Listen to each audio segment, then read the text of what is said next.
Hello everyone, my name is Jennifer and welcome to Best Kept Plans. Today's video is going to be a cash envelope stuffing for the paycheck that I received on July 6th, 2023 using the printable version of the Budget by Paycheck Workbook from the Budget Mom. If you're interested in seeing that, please stick around.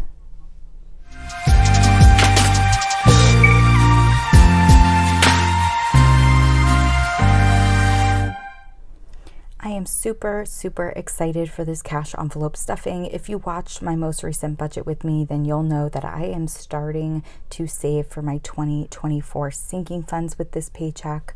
I like getting a head start on my sinking funds. It allows me to save less per paycheck towards those sinking fund goals. And so halfway through the year just felt like a good time to try and start. So we are stuffing a lot of envelopes today. As usual, I'm super zoomed in so that you can see this cash envelope breakdown clearly, and that means that I have some hundreds up top and fives and singles down below that you cannot see. We are going to start with my emergency fund.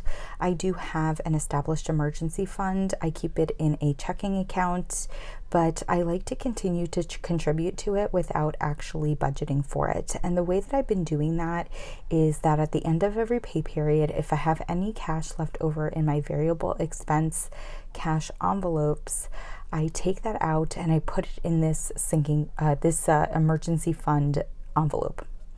Once this hits $1,000, I will take the cash out of here. I will put it in that emergency fund checking account. I'll print out a new envelope and I will start over again. I've been doing really well with this envelope recently. I've been able to add quite a bit to it in a short period of time. We started this particular envelope back in April, and we're already over the halfway point.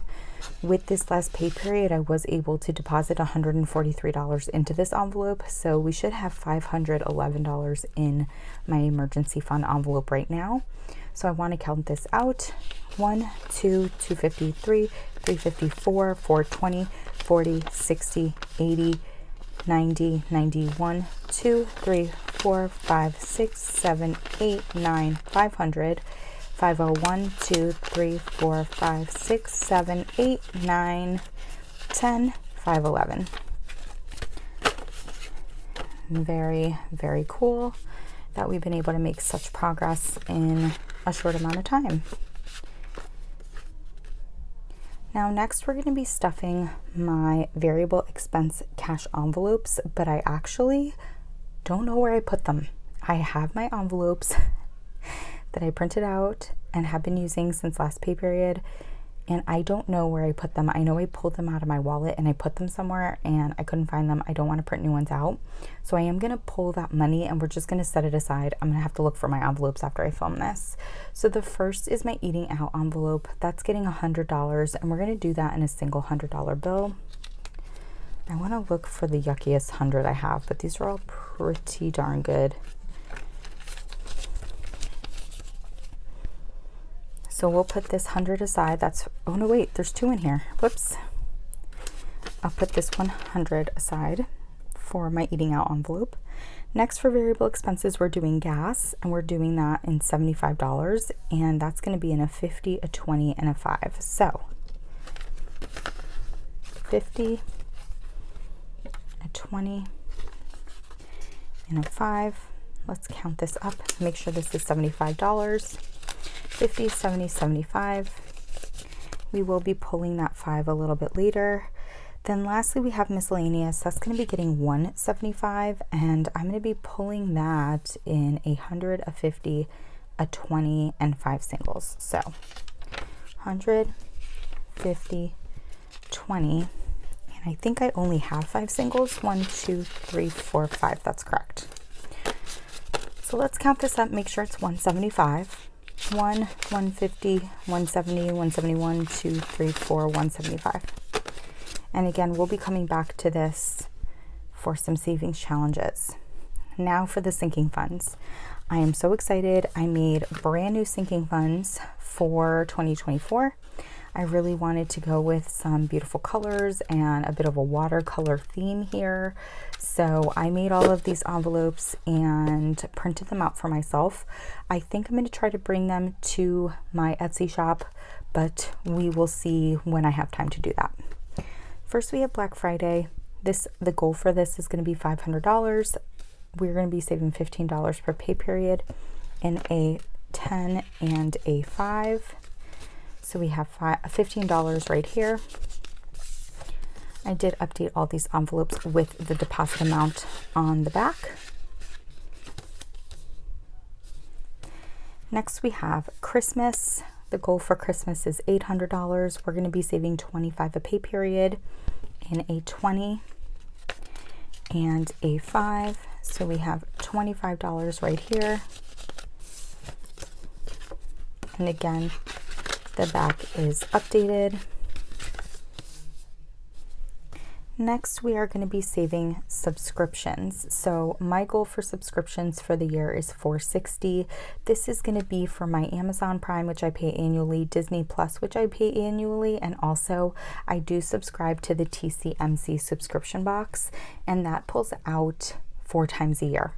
So for 2024, I want to use this envelope to pay for that subscription box. For 2023, currently, I'm just cash flowing it. So this is going to be getting $20 in a single $20 bill.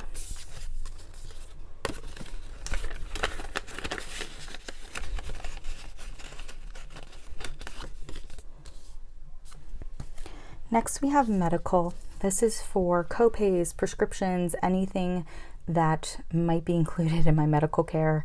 Most specifically, I use most of this money for glasses, which I do purchase annually. We're going to be doing $20 in a single $20 bill.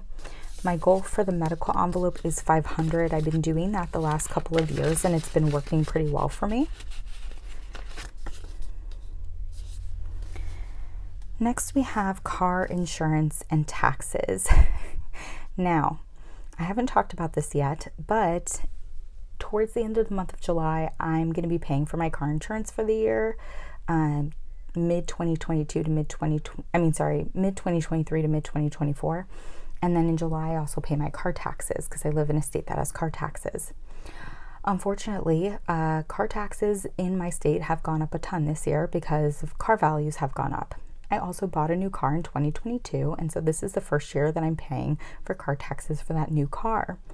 So the budgeted amount I had in 2023 in my car insurance and taxes sinking fund is actually short about $400 to $500. So I did recalculate this for 2024. Our goal is $2,670 versus the goal that I had in 2023 was $2,200. So we're going to be saving $120 per pay period for this. The other thing too is I think that my car insurance broker did tell me that he was going to shop around because even my car insurance went up a little bit, and it's not because I've gotten any type of ticket or been in any type of accident. It's because I got a new vehicle and the value of that vehicle is obviously pretty high. So he is going to shop around for me. So what I'm owing like in the month of July 2023 might actually get a little bit better, but $120 is what we have saved here.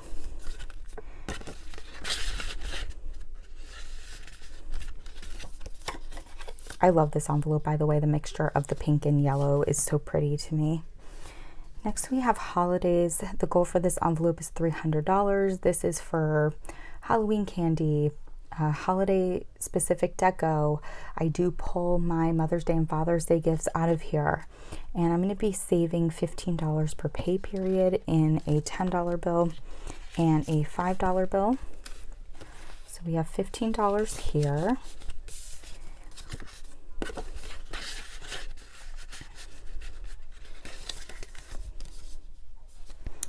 Next, we have my birthdays envelope. This is specifically for certain people that I know I always get a birthday gift, namely my mother, my father, and my sister. Those are really the only 3 people that I purchase a birthday gift for every year 100%.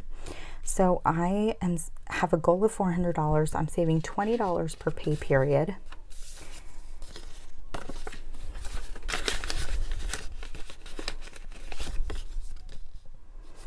And then new in 2024, I have this separate gifts envelope, and this is going to be for a birthday gift for someone who's not included in my birthday envelope, a housewarming gift, a retirement gift, a graduation gift, different things like that. I have a goal of $400 for this envelope as well. Hopefully that amount will work out for me. It's my first time having a gifts envelope, so we'll see. But I'm going to be saving $15 per pay period in a 10 and a 5.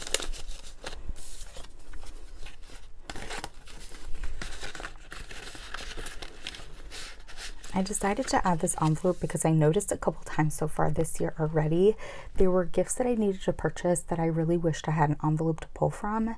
And yeah, it just made sense to add this envelope in. Next, we have my giving envelope. This is a rolling sinking fund, which is why you see months listed here instead of cash denominations. I already had money in this envelope from 2023 because it's been a rolling sinking fund. So I did add that money into here so that I'm not like filling a 2023 envelope and a 2024 envelope. It's a rolling sinking fund. So there is already money in here. There's no specific monetary goal, but I always say $50 a pay period. So we have that here. And with this deposit, we should have $300 in this envelope. I've actually pulled from it a couple of times in the month of June. So 152, 253. Wonderful.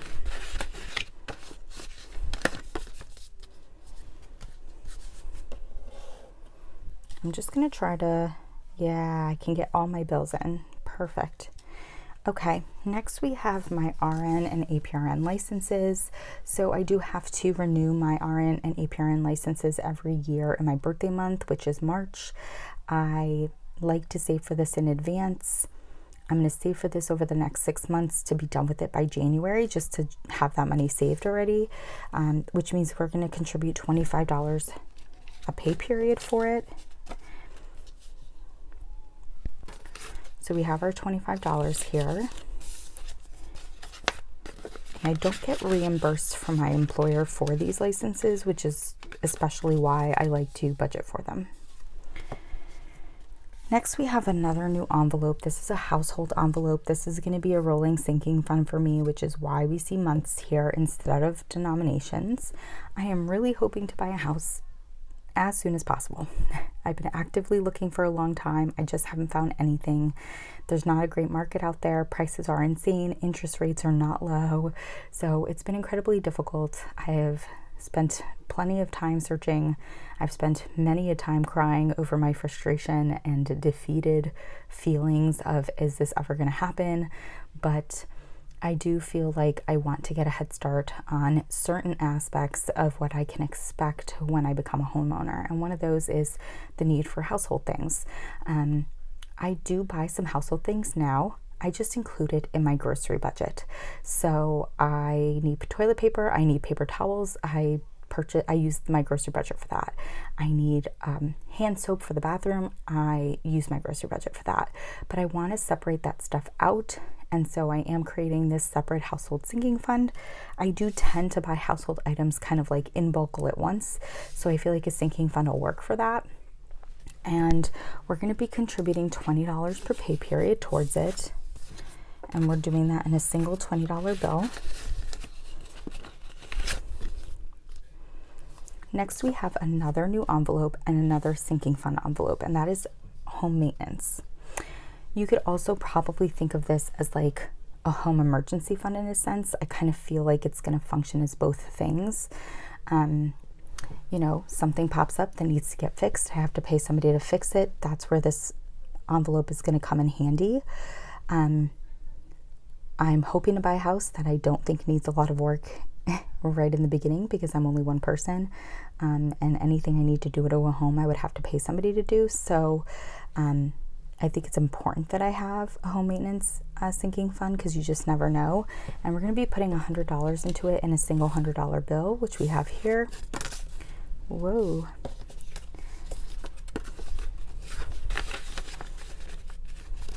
And again, once I do purchase a home, you never know, I might separate this out from a separate house emergency fund. But I have a regular emergency fund. yes, I think it makes sense to have emergency cash for your house specifically, but that's, I feel like, where this envelope comes in, or partially where this envelope comes in. I feel like if I have a specific project that I want to do that I'm going to be saving for, I'd probably do that separate from this sinking fund. Like, oh, you know, there is a bathroom that needs to be remodeled. Okay, well, let me have a separate envelope for that. So yeah. The next is another new sinking fund, and it is another rolling sinking fund, and that is my baby envelope. I do want to have a kid, not right now, but hopefully within the next 4 to 5 years. I am a single person, and so unless something changes very quickly with regards to my relationship status, I'm probably going to be doing that on my own, and there's definitely cost associated with that. So I do want to have some money put aside for that. So a baby sinking fund seemed like a good idea. We're going to be contributing $30 in a $20 bill, whoops, and a $10 bill. So we have $30 here.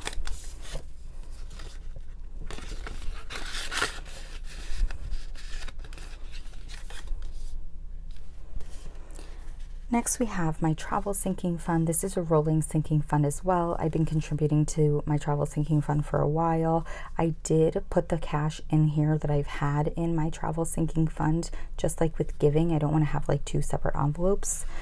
So we're going to be putting $100 in this envelope in a single $100 bill. For the last couple of weeks, or pay periods, I should say, I've been able to put more, but with starting all of my sinking funds, we're going to go down to 100 for now. So with this deposit, we should have $22.90 in this envelope. So let's count that up. 1, 2, 3, 4, 5, 6, 7, 8, 9, 1,000. 1, 2, 3, 4, 5, 6, 7, 8, 9, 2,000. 2,100, 2,150, 2,200, 2,250, 2,270, 2,280, 2,290. Very exciting. My trip for Florida at the end of this month is paid for, though my friend is thinking she wants to go to Disney for the day, so that's going to mean there's going to be a car rental and park tickets, so I might be pulling more from this envelope for that. I'm also hoping to go on a trip in the fall, so I do want to bump this up. This definitely needs to be bumped up more, so we'll see what happens. And then personal. This is a new envelope. Oh, I just realized I didn't fill out the front here. It's going to be a rolling sinking fund as well. This is going to be used for haircuts, skincare products. If I want to purchase like a clothing item, I could even use this. I've never used a sinking fund like that before. I've always just used my miscellaneous envelope. That's my variable expense envelope. I don't buy a lot of clothes though, so I think I'd have to see if I wanted to purchase a clothing item, if I could just pull it from a variable expense cash envelope versus using this. I really do see this more as like, you know, I want to get a manicure, I want to purchase a skincare item, I want to get my hair cut, that kind of a thing. I want to go for a facial, like that kind of a situation. So we're going to be taking our last 20 and our last 5 to contribute $25 to this personal envelope.